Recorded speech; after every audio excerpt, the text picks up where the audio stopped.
받으실 말씀은 잠언서 14장입니다.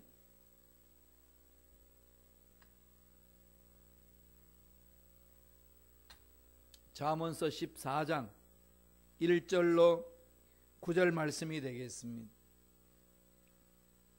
잠언서 14장 1절로 9절 말씀 다 참목소리를 합독하시겠습니다. 지혜로운 여인은 자기 집을 세우되 미련한 여인은 자기 손으로 그것을 하느니라. 정직하게 행하는 자는 야훼를 경외하여도 패역하게 행하는 자는 야훼를 경멸하느니라.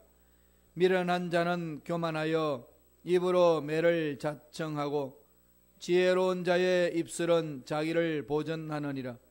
속 없으면 구유는 깨끗하려니와 소의 힘으로 얻는 것이 많으니라. 신실한 정의는 거짓말을 아니하여도 거짓 정의는 거짓말을 뱉느니라. 거만한 자는 지혜를 구하여도 얻지 못하거니와 명철한 자는 지식 얻기가 쉬우니라. 너는 미련한 자의 앞을 떠나라. 그 입술에 지식 있음을 보지 못함이니라. 슬기로운 자의 지혜는 자기의 길을 아는 것이라도 미련한 자의 어리석음은 속이는 것이니라. 미련한 자는 죄를 심상히 여겨도 정직한 자 중에는 은혜가 있느니라. 아멘. 이 말씀으로 두 종류의 사람이라는 제목으로 연애 말씀을 나누겠습니다. 성경에는 여러 사람들이 나오지만은 두 종류의 사람이 있을 뿐이라고 강조를 해줍니다. 이게 이제 신명기에서 약속하는 말씀이죠. 신명기 사관이라고 그랬지 않습니까? 신명기에다가 하나님 명령하신 그 말씀 관점으로 세상을 바라보는 그 가치관, 그걸 신명기 사관이다. 내 인생을 돌아보고 지금도 지켜보고 미래도 돌아보는 나의 삶의 모든 것은 이 하나님이 하신 명령의 관점에서 보는 눈, 이게 이제 신명기에 기록되어 있었기 때문에 전부도 말씀드렸듯이 신명기 역사관, 그래서 신명기 즉 사관이다, 이 얘기를 합니다. 그럼 모든 것이 신명기적인 사관에서 역사를 보는 것이 하나님의 관점이에요. 그게 뭘까요? 하나님 말씀에 순종하면 복 받는 거고 하나님 말씀에 불순종하면 저주받는다. 이게 간단히 그렇게 딱 축약되어 있습니다. 그런 사람도 두 종류예요. 하나님 말씀대로 살지 않고 저항하다가 망한 사람, 그걸 계속 지속적으로 하다가 고통 속에 빠져 있는 사람, 한 부류가 있고, 또 한 부류는 하나님의 뜻을 알고 삶의 실천함으로 하나님이 예비하신 복을 받아 누리는 사람, 이게 이제 두 종류의 사람이라고 성서는 가르칩니다. 전 세계에 수많은 민족이 있고 인종이 있지만은 그 속에서 하나님이 보시는 것은 두 종류로 보신다는 거죠. 하나님이 아브라함을 부르시는 순간에 두 민족이 생깁니다.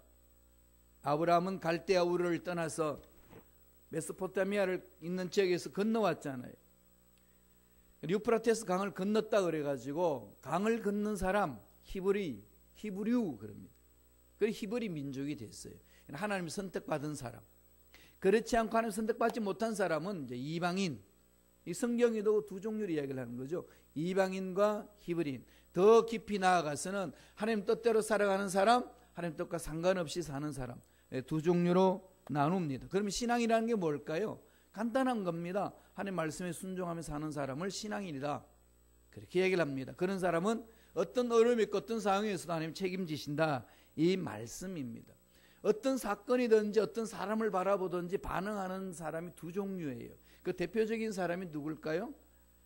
다윗을 바라보는 두 사람이 있어요. 사울과 사울의 아들인 요나단입니다. 똑같은 다윗 한 사람, 그 한 사람을 바라보는 사울은 시기 질투하고 어떻게 하든지 그를 없애버리려고 하는 사람이었나 반면에 이었지만은 요나단은 어떻게 하든지 자기 아버지 사울의 공격에서 벗어날 수 있도록 보호해 준 사람이 요나단입니다. 한 사람인데 바라보는 관점이 완전히 다릅니다. 이게 우리 인생사에 찾아오는 여러 가지 문제에 대해서 사람에 대해서 바라보는 눈이라는 겁니다. 두 종류 있을 뿐이에요. 그래서 오늘은 그 두 종류의 사람을 설명을 합니다. 그 두 종류의 사람을 뭐라고 이야기하나요? 한 사람은 미련한 여인, 한 사람은 지혜로운 여인. 두 종류입니다. 그럼 미련한 사람이 있는가 반면에 지혜로운 사람이 있습니다 라고 성서는 가르치면서 이 말씀을 받는 여러분들은 어떤 사람입니까? 질문하고 있고 어디에 속할 것인지 결단하고 삶을 살라 이렇게 말씀하고 있습니다. 그럼 먼저 미련한 사람이 어떤 사람인지 바라볼까요? 첫 번째로 미련한 사람이 있습니다. 오늘 성경에는 미련한 여인이다 그럽니다. 미련한 여인. 여성분들 너무 이렇게 괴로워하지 마세요. 그냥 미련한 여인들만 얘기한 게 아니라 모든 사람을 말하고 있습니다. 비유적으로 설명을 해주고 있는 거죠. 미련한 사람. 어떤 사람이죠? 14장 1절입니다. 다 같이 한 목소리를 읽겠습니다. 지혜로운 여인은 자기 집을 세우되 미련한 여인은 자기 손으로 그것을 허느니라. 미련한 여인 그러잖아요. 미련한 사람은 자기가 만들어 놓은 것도 다 허물어 버린다는 거죠. 일평생 동안 열심히 갖고 온 어떤 것들, 어떤 사건으로 해서 그냥 깡그리전 사라지게 만드는 어리석은 자입니다. 왜 이런 일이 일어날까요? 하나님을 경외하지 않고 하나님을 경멸하기 때문에 그렇습니다. 그렇게 쭉 이어나가는 거죠. 2절 보세요. 잠언서 14장 2절 하반절입니다. 읽어볼까요? 패역하게 행하는 자는 야훼를 경멸히 여기느니라. 미련한 사람, 이어서 어떤 사람이냐? 패역당한다는 거죠. 많은 길로 가는 일은 어떤 사람이냐? 야훼를 경멸한다는 거예요. 야훼를 경멸한다. 야훼를 무시하는 거죠. 높은 자리에 있고 아무리 돈을 많이 가지고 아무리 공부를 많이 해도 하나님을 경멸히 여기는 자는 미련한 자라고 하나님은 그렇게 평가를 합니다. 세상 사람들은 이걸 가지고 평가하지 아니하고 얼마나 돈을 많이 가졌나, 얼마나 멋있냐, 얼마나 많이 배웠느냐, 어떤 연주를 가지고 있느냐, 어떤 세력이 있느냐, 이런 것에 따라서 참 훌륭한 사람, 성공한 사람, 실패한 사람 이렇게 구분하지만은 하나님의 관점은 그게 아닙니다. 하나님을 경외하느냐 경멸히 여기느냐 이 얘기입니다. 하나님을 경멸히 여기는 자를 미련한 자고 패역한 자입니다. 이런 사람이 어떤 사람일까요? 자기 좋은 대로만 행하는 사람. 사사시대는 자기 소견대로 행했더라. 하나님의 뜻은 상관없어요. 자기 뜻대로 살려고 하는 거죠. 자기 생각이 기준입니다. 자기 기준에 의해서 사람을 바라보는 거죠. 이런 사람들은 미련한 자다. 성서는 그렇게 가르칩니다. 하나님을 멸시하기 때문에 지혜의 근본이신 하나님 안에서 지혜를 얻지 못한다는 거죠.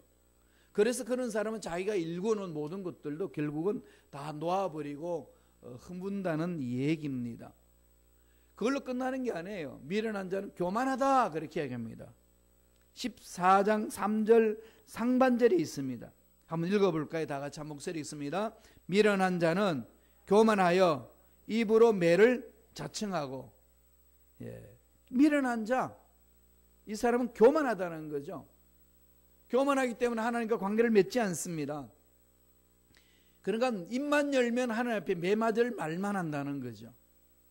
그래서 성서는 이것을 늘 강조를 합니다. 하나님 앞에 매 맞는 입으로 매를 자청하는 게 어떤 걸까요? 늘 교만하기 때문에 자기가 주인이에요. 자기가 기준입니다. 그런 남을 무시하는 거죠. 남을 다 경멸합니다. 다른 사람을 우습게 봅니다. 짓밟는 거죠. 입으로 무시해버립니다. 입으로 경멸해버리는 거죠. 자, 이런 사람들은 자기 자신도 하나님 앞에 서지 못할 뿐만 아니라 다른 사람들도 하나님 앞에 서지 못하게 만든다는 겁니다. 이게 죄의 부패성을 말합니다. 나만 죄 짓는 것이 아니라 죄는 다른 사람도 죄를 짓게 만드는 전념성이 있습니다. 썩은 사과와 같이 한 박스 안에 썩은 사과가 하나 있으면은 한 박스 전체를 다 썩게 만들지 않습니까? 죄가 이 세상에 한 사람으로 들어와서 온 인류가 죄를 짓게 되었습니다. 그게 아담과 하와가 범한 죄입니다. 교만하기 때문에 하나님을 거부하는 거죠. 하나님의 말씀을 거부한다는 겁니다. 또 하나는 미련한 자는 거만하다는 거죠. 14장 6절 상반절 보세요. 다 같이 읽어볼까요? 거만한 자는 지혜를 구하여도 얻지 못하거니와. 이게 무슨 말일까요? 지혜를 구해도 지혜를 얻지 못한다고 했습니다. 그것은 다른 사람의 말에 귀를 기울일 능력이 없다는 거죠. 듣는 마음이 없습니다. 듣는 마음을 상실한 상태에 있는 사람입니다. 그는 자기가 옳다고 생각하기 때문에 자기는 더 지혜롭게 해도 자기를 가르칠 수 있는 사람이 없다고 생각하는 겁니다. 그러니까 지혜를 구해도 자기보다 더 지혜로운 사람이 없다고 생각하니까 이 귀가 안 열려 있습니다. 그러니까 나만이 옳다는 거죠. 상황 파악이 안 됩니다. 분별이 없는 거죠. 솔로몬이 왕이 되고 나서 이런 사실을 다 알고 하나님께 간절히 부르짖습니다.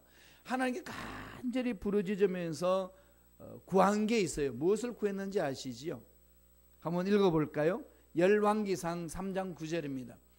열왕기상 3장 9절 다 같이 한 목소리 읽습니다. 누가 주의 이 많은 백성을 재판할 수 있사오리까? 듣는 마음을 종에게 주사 주의 백성을 재판하여 선악을 분별하게 하옵소서. 선과 악을 분별할 수 있는 것. 그런 지혜는 어디서 온다는 거죠? 듣는 마음에서. 듣는 마음. 레버 쇼메아 히브리 말로 그렇게 합니다. 레버, 그러니까 심정이잖아요. 하트잖아요. 듣는 마음. 그러니까 그걸 원합니다. Heart to hear. 하나님의 음성을 to listen. 하나님의 음성을 들을 수 있는, 사람들의 상황을 들을 수 있는 듣는 마음을 종에게 주사 악한 것들을 분별해낼 수 있도록 인도해달라고 하나님이 감동받으셨어요. 그래서 솔로몬이 구하지 않는 붓까지도 주셨습니다. 이런 사람은 이후에 없다고 할 정도로 엄청난 부를 누렸습니다. 물론 나중에 그것이 교만해서 여러 가지로 부패하고 하나님 앞에 혼도 많이 났지만, 그는 초창기의 솔로몬은 하나님 앞에 듣는 마음을 달라고 부르짖었고 그 마음을 지켰기 때문에 하나님으로부터 귀한 부를 받아 누렸습니다. 이 듣는 귀가 있으면은, 듣는 마음이 있으면은 늘 사람들을 통해 가지고 환경을 통해서 뭔가를 배우려고 하는 거죠. 탈무드는 이런 말을 했어요. 만나는 사람마다 한 가지씩 배워라. 여러분 어떤 걸 배우고 싶으신가요? 좋은 걸 배우고 싶지 나쁜 걸 배우겠어요? 그럼 만나는 사람한테 한 가지씩 배우라고 권면하니까 어떤 걸 배우려고 노력하죠? 좋은 걸 배우려고 노력하니까 그 사람에게 좋은 걸 찾습니다. 좋은 걸 구체적으로 찾으면 좋은 게 있어요. 아무리 옆에 있는 사람이 염소 같아도요, 찾아보세요. 좋은 게 있습니다.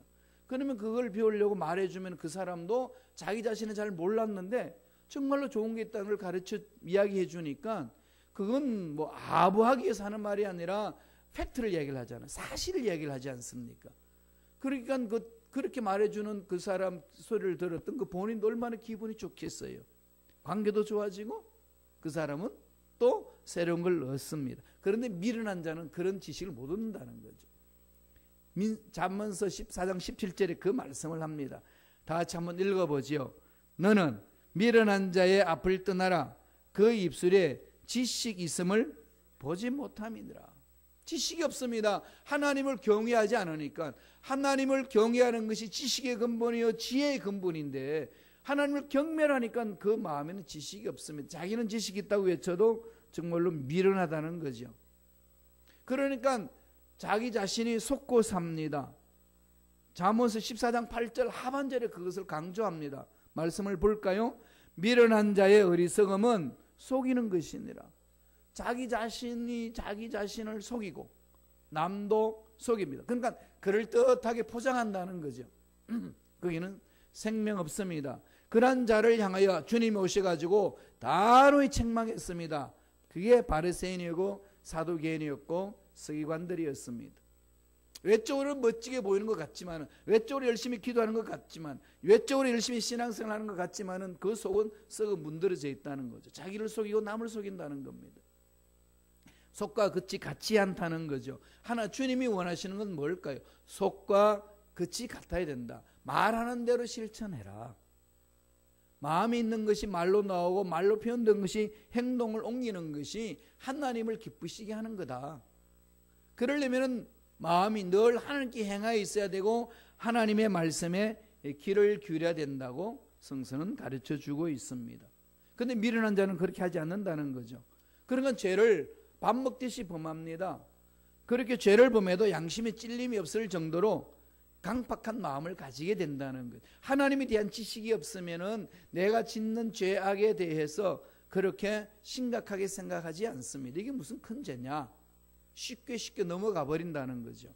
그 미련한 자의 결과는 뭐죠? 자기 집을 허무는 자가 되고 자기가 수고한 모든 것들을 다 잃어버리는 어리석은 자의 삶이 된다라고 가르칩니다. 그 반면에 또 한 종류의 사람이 있습니다. 어떤 사람일까요? 지혜로운 사람입니다. 이 지혜로운 사람 우리가 추구해야 될 부분이고 미련한 자의 삶은 우리가 경계해야 될 부분입니다. 그러면 지혜로운 삶은 어떤 삶인가요? 잠언서 14장 1절 상반절에 있습니다. 한번 읽어볼까요? 다 같이 읽습니다. 무릇 지혜로운 여인은 그 집을 세우되. 지혜로운 여인은 뭐 한다는 거죠? 집을 세웁니다. 살림을 일고 나가는 거죠. 미국, 제가 독일에서 목회할 때에 거기 미군들이 그 당시 주둔해 있어가지고 통일되고 나서 좀 몇 년 있는 사이였어요. 지금 많이 이제 출소해서 일부만 남아 있습니다. 아주 지극히 극소수의 일부 미군만 독일에 상주해 있는데 제가 갔을 때는 막 지금 철수하고 있는 과정이라서 그래도 많이 계셨어요. 그래서 주일학교에 이제 어린 자녀들이 다 그 미국 자녀들이었어요. 그러니까 영어로 선데이 스쿨이 진행이 됩니다. 그래서 선데이 스쿨을 제가 이제 이끌어 가는데 교육 목사로 프랑크푸르트 순복음교회에서 처음 유학 가서. 그러니까 저의 발음이 인도식 발음이고 영국식 발음이기 때문에 미국 애들이 들을 때는 너무 재미있습니다. 그럼 제가 영어만 하면은 되게 좋아해요. 왜 좋아하냐고 물었더니 하나도 못 알아듣겠는데 발음이 이상하다는 거지. 그러면서 애들이 깔깔대고 웃습니다. 놀리는 겁니다. 그러니까 이게 교육이 안 돼요.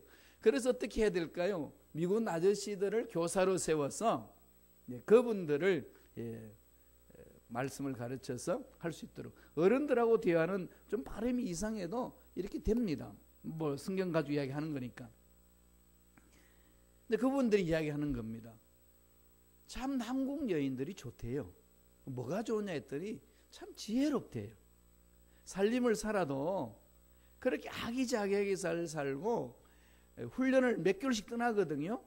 몇 개월씩 떠나는데 집을 이렇게 비워놔도 그 돈 관리도 너무 잘하고 그리고 그냥 문고리에 데코레이션 하는 것도 너무 예쁘게 잘하고 밥솥에다가 그냥 데코레이션 해놓는 거 보면 기가 차다는 거죠. 그 밑에 넣는 것. 그러면서 참 한국 여인들은 지혜롭다. 그래서 그 당시 미군들이요 친구를 통해 가지고 한국 우리 자매들을 많이 이렇게 소개받고 결혼하고 그런 문화를 가졌더라고요. 그 당시 제가 프랑크푸르트에서 보니까. 그러니까 지혜로운 여인은 어떤 일이 있죠? 남편을 세워주고 집안을 세워줍니다. 오늘 말씀이 그러죠. 무릇 지혜로운 여인은 그 집을 세우되. 무릇 지혜로운 여인들이 많아지는 교회 공동체는 교회가 든든히 서갑니다. 이게 참 하나님이 주신 은혜 아니겠습니까? 지혜로운 제 삶이 그렇다는 거죠.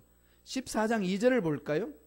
14장 2절 상반절은 다 같이 읽습니다. 정직하게 행하는 자는 야훼를 경외하여도. 지혜로운 사람은 정직하게 행하고 정직하게 행하는 그 사람들의 근본은 어디에 있을까요? 야훼를 경외한다는 거죠. 하나님을 두려워한다는 겁니다. 하나님은 지혜의 근본이기 때문에 하늘을 바라보니까 그 삶이 지혜롭다는 겁니다. 특별히 뭐 석사, 박사기를 받아서 지혜로운 게 아니라 야훼를 경외하는 자에게는 그런 지혜가 있다는 거죠. 그러니까 하나님의 형상을 대로 지음받았으니까 그 사람을 무시하지 않고 존경하잖아요. 그 사람에 대해서 좋게 말하고 그럽니다. 그래서 잠언서 나중에 우리 보겠습니다만 잠언서 31장 30절에 보면은요 뭐라고 말씀하는지 제가 읽어드릴게요. 고운 것도 거짓되고 아름다운 것도 헛되나 오직 야훼를 경외하는 여자는 칭찬을 받을 것이라. 야훼를 경외하는 자는 칭찬을 받을 것이라. 귀걸이하고 목걸이하고 팔걸이하고 발목걸이하고 뭐 배꼽걸이하고 다 해도 휘황찬란하게 꾸미고 다이아몬드를 쳐발라도 하나님을 경외하는 여자가 되지 않으면은 이게 멋진 여인으로 하나님 보지 않는다. 하나님이 보는 것은 고운 것도 거짓되고 아름다운 것도 때는 오직 야훼를 경외하는 여자는 칭찬을 받는다. 즉 지혜로운 자는 하나님께 칭찬을 듣는다. 그렇게 지혜로운 자의 삶이 무엇인지를 가르쳐 줍니다. 14장 7절을 보세요. 14장 7절을 우리 아까 본 말씀입니다. 한 번 더 읽겠습니다. 너는 미련한 자의 앞을 떠나라. 그 입술에 지식이 있음을 보지 못함이라. 지혜로운 사람의 입술은 지식이 있으니까. 왜 지혜로운 사람이 지식이 있죠? 야훼를 경외하는 사람이니까. 왜 야훼를 경외하는 사람이 지식이 있을까요? 야훼를 경외하는 것이 지식의 근본이요 지혜의 근본이기 때문에 그렇습니다. 그래서 야훼를 경외하지 않는 사람 앞에서 떠나라. 괜히 그 입술에 말로 인해서 상처받고 배울 것은 하나도 없다. 이 얘기입니다. 지혜로운 자는 하나님을 경외하기 때문에 누가 옆에서 내 신앙생활에 대해서 책망을 하면은 들을 수 있는 마음이 있기 때문에 듣습니다. 지혜로운 자는 그 책망은요 은혜롭게 받을 수 있다는 겁니다. 열려있고 지혜로운 자의 삶은 그래서 서로가 성장성숙해 나간다는 겁니다. 미련한 자는 그런 겉면을 무시해버리는 거죠. 겉면을 무시해버리고 책망도 무시해버립니다. 하나님이 다윗을 그렇게 귀하게 여겼던 것은 엄청나게 죄악을 범했지 않습니까? 밧세바를 범했고 밧세바 남편 우리아를 전쟁에서 가서 죽게 만들었고 살인교사죄였고 간음죄였고 가정파괴범이었던 그가 하나님이 보낸 나단 선지자가 꾸짖으니까 그 나단을 죽여버리지 않고 그 나단 앞에 무릎을 꿇습니다. 왜? 하나님의 말씀을 선포하기 때문에. 보잘것없는 나단 선지자 앞에 그 절대 군주였던 왕이 무릎을 꿇고 통에 잡아갑니다. 하나님 이 모습에 감동을 받는 것이요. 무슨 힘이 있겠어요 나단이? 무슨 권력이 있겠습니까? 아닙니다. 하나님의 말씀을 대언하기 때문에 보잘것없는 그 한 사람이지만은 절대 군주였던 다윗 왕이 그 자기 자신의 잘못을 지적하는 것에 대해서 무릎을 꿇고 통곡을 합니다. 살려달라고. 잘못했다고. 하나님은 그를 다 받아주셨잖아요. 그래서 나중에 뭐라고 그러십니까? 하나님이 너는 내 마음에 속 든다. 내 마음에 합한 자다. 내 마음에 속 든다. 이보다 좋은 평가가 어디 있겠습니까? 늘 우리들은 그 마음에 집중해야 된다는 거죠. 하나님을 경외하는 자의 마음 자세가 그렇다는 겁니다. 잠언서 14장 4절에 이렇게 말합니다. 다 같이 읽고 한번 말씀을 묵상하지요. 읽습니다. 소가 없으면 구이는 깨끗하려니와 소의 힘으로 얻는 것이 많으니라. 소가 없으면 깨끗하니까 할 일이 없잖아요. 편안합니다. 그러나 소가 있으면은 구유에 음식을 줘야 되고 소똥도 치워야 되고 얼마나 힘들겠습니까? 그래서 그냥 소를 안 키우는 게 좋겠다. 예, 그럴 수 있어요. 깨끗하게 살 수 있지만 그러나 소로부터 얻는 힘은 없다. 힘들고 어려워도 열심히 부지런히 일하면은 그 대가로 열매를 얻어서 풍족한 삶을 살지 않느냐. 이게 지혜로운 자의 삶이다. 그러므로 하고 있는 일에 힘들다 어렵다 그 생각하면서 뒷짐지지 마라. 지혜롭게 달려가는 자는 자기가 하는 일에 최선을 다하면서 나아가는 거다. 네, 이런 것들이 하나님 말씀 앞에 섰을 때 자세도 그렇습니다. 저와 여러분들이 이 말씀 읽는 게 힘들어요. 그렇죠? TV 연속곡 드라마 보는 거는 쉬운데 먹고 노는 거는 쉬운데 말씀 안에 들어온 것은 쉽지 않습니다. 쉬우면은 뭐 날마다 말씀을 상고하라 그런 말씀을 하게 했어요. 주야라 말씀을 묵상하여서 떠나지 말라 그런 말을 할 필요도 없잖아요. 쉬운 거는 하라고 하지도 않습니다. 그냥 말하지 않아도 잘하니까. 먹고 노는 것 열심히 먹고 놀아라. 그걸 강조할 필요가 없어요. 가만히 놔둬도 잘할 수 있으니까. 어렵습니다. 그럼 여기는 어떻게 해야 되겠죠? 달려드려야 돼요. 소가 있으면 소가 없으면 구유 깨끗해요. 그렇지만은 소의 힘은 얻지 못합니다. 없으면.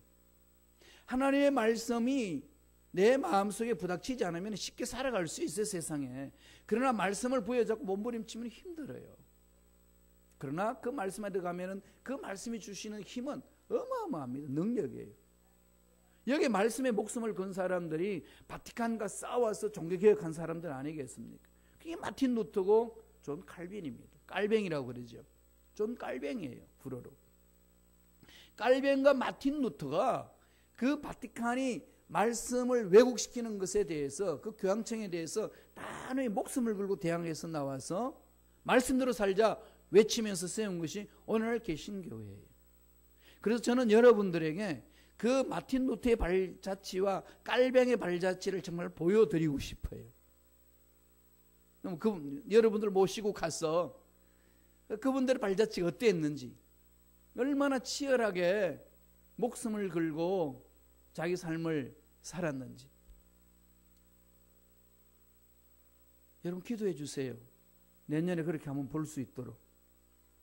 여러분 거기서 보면요, 감흥이 달라요. 야, 이런 삶이 있었구나. 마틴 루터는 이 하이델베르 근처에 있는 도름스의 그게 국회에서 목숨 걸고 전 국회 칼 황제 5세 앞에서 선포했어요. 나는 주장했던 거 포기할 수 없습니다. 그래서 개혁을 일으켰고, 깔뱅은 스위스 제네바에서 그 종교 개혁을 일으키면서 주님이 원하시는 교회 공동체를 세웠습니다. 그래서 유럽이 복음화되고 개신교가 확장됨으로 인하여서 문화를 완전히 새롭게 바꿔놓지 않습니까? 이게 하나님의 말씀에 목숨 거는 자의 삶이고 지혜로운 자의 삶의 결과라는 겁니다. 잠언서 14장 8절 보세요. 지혜로운 자의 삶이 어떤 건지 다 같이 천천한 목소리 읽습니다. 슬기로운 자의 지혜는 자기의 길을 아는 것이라도 미련한 자의 어리석음은 속이는 것이니라. 지혜로운 자는 자기 가는 길을 알고 갑니다. 그러나 미련한 자는 자기 길을 알지 못하고 가요. 이게 죽는 길인지, 이게 성공하는 길인지, 이게 좋은 길인지 올바른 길인지 알지 못하고 세상이 그렇게 가니까 나도 그냥 가는 거다. 여러 사람들이 가니까 가는 거예요. 강남 따라, 친구 따라 강남 가듯이 그렇게 가는 겁니다. 이건 세상 사람들에게 끌려가는 자의 삶이 미련한 자의 삶이고, 지혜로운 자의 삶은 하나님이 가르쳐 주신 말씀에 목숨을 걸고 달려간다는 겁니다. 여기에 자기 시간을 투자하는 사람은 지혜로운 자고 하나님 앞에 칭찬 듣는 자라고 이야기를 합니다. 그러한 자가 자기 집을 세우고 교회 공동체를 세우고 자기 삶을 아름답게 꾸며 나가서 하나님 앞에 칭찬 들어서 상급을 받고 멸관을 얻는 자라고 이야기를 하고 있습니다. 오늘 말씀을 통해서 뭘 하나님 강조합니까? 딱 한 말씀이에요. 경외하라 하나님을. 하나님을 경외하는 자는 지혜로운 자고 하나님을 경멸하는 자는 미련한 자다. 하나님을 경외한다는 건 뭘까요? 하나님이 계시로 주신 말씀에 순종하는 자가 하나님을 경외하는 자고, 말씀을 그냥 갖다 버리고 헌신장처럼 생각하고 아무것도 내 삶에 영향을 받지 못하도록 말씀을 바라보지 않는 자는 미련한 자다. 이걸 깨달으라고 그렇게 오늘 잠언서 14장에서 우리에게 권면하고 있습니다. 말씀에 순종함으로 하나님을 경외한 자로 칭찬 듣는, 그래서 하나님 예비하신 복을 듬뿍 체험하는 그런 멋진 인생살이로 살아가는 저와 여러분 되시길 간절히 축원합니다. 기도하겠습니다. 하나님 아버지, 감사와 찬양을 드립니다. 하나님을 믿는 우리들은 미련한 자가 되지 않기를 원합니다. 성령이여 우리를 붙들어 주옵소서. 성령이여 우리의 생각을 고쳐 주시옵소서. 성령이여 우리의 말과 우리의 삶을 붙들어 주셔서 하나님이 기뻐하시는 것을 생각하고 말하고 행동하게 하시고, 아무리 힘들고 어려워도 말씀을 부여잡고 몸부림치는 지혜로운 자의 삶을 살아내는 우리 모두가 되게 성령이여 역사하여 주옵소서. 나사렛 예수 이름으로 명하노니 우리의 기도를 방해하고 믿음을 방해하는 모든 원수 마귀들은 떠나갈지어다. 사라질지어다. 머리부터 발까지 모든 육체 질병도 깨끗하게 나음을 입을지어다. 하나님 말씀을 보여잡고 순종함으로 가는 길을 분명히 알고 하나님 뜻 안에서 멋지게 살아내는 우리 모두가 되게 축복하여 주옵소서. 은혜 감사히 귀한 예물 드립니다. 드린 손길 기억해 주시고 30배, 60배, 100배, 1000배, 만배 복을 받아 누리는 믿음의 일꾼들의 삶이 되게 축복하여 주옵소서. 감사하고 예수님 이름으로 축복하며 기도드리옵나이다. 아멘.